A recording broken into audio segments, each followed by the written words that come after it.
Сәлеметсіздер ме балалар? Сабағымызды бастаймыз. Сабақтың тақырыбы Мағжан Жұмабаев. Күңіреніп көкірегі нарқобыздай.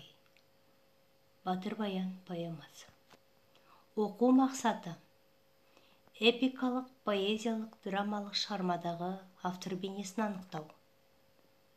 Бағалау критерийлері: автор бейнесін анықтау үшін поэмаға талдау жасайды. Нақты ақпараттарды табу үшін поэма кейіпкерлерінің іс-әрекетін саралайды.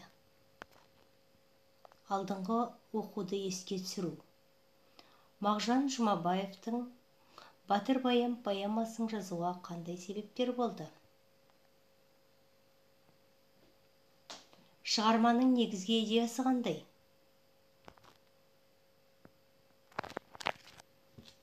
Бірінші тапсырма.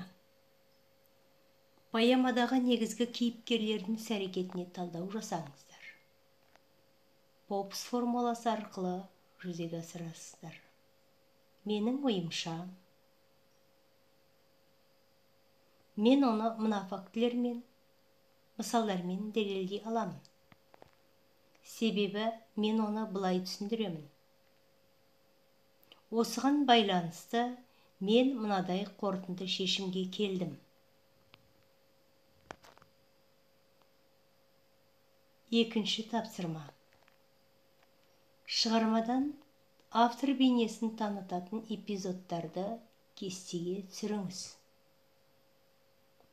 Анықтаған эпизодыңыздағы автор бейнесіне өз ойыңызбен пікір білдіріңіз.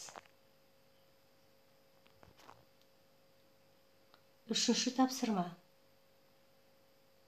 Сөзгі әдісі арқылы жүзеге асады. Поэма мазмұнынан Батыр баянның тұлғалық болмысы мен ақын Мағжанның ұстанымын салыстырып, жинаған ақпаратты сүзгіден өткізіп, шағын ой түйін жазыңыздар. Бүгінгі сабақтың ескеріп түрі. Поэмадағы негізгі кейіпкерлердің іс-әрекетіне талдау жасайды. Батыр баян мен Мағжанның ұстанымын салыстырады. Өз пікірін жүйелейді. Ойын түйіндеп жазады. Автордың бейнесін ашады. Шығармадағы автор бейнесіне қатысты екі эпизодты анықтайды.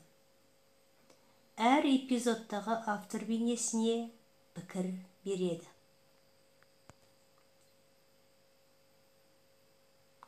Түйінді ой әдісі арқылы бір сөйлеммен ойыңызды қорытындылап жазыңыз. Ақын тарихшы, ақын патриот, ақын насихатшы.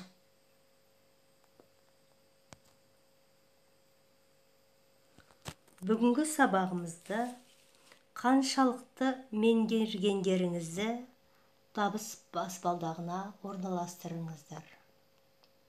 Өте сенімдімін десеңіз, жоғарыдағы баспалдақ. Сенімдімін, ұғындым десеңіз, одан кейінгі баспалдақ. Әлі қайталау керек десеңіз, тағы да төмен түсесіз. Көмек қажет десеңіз, тағы да төмен түсесіз.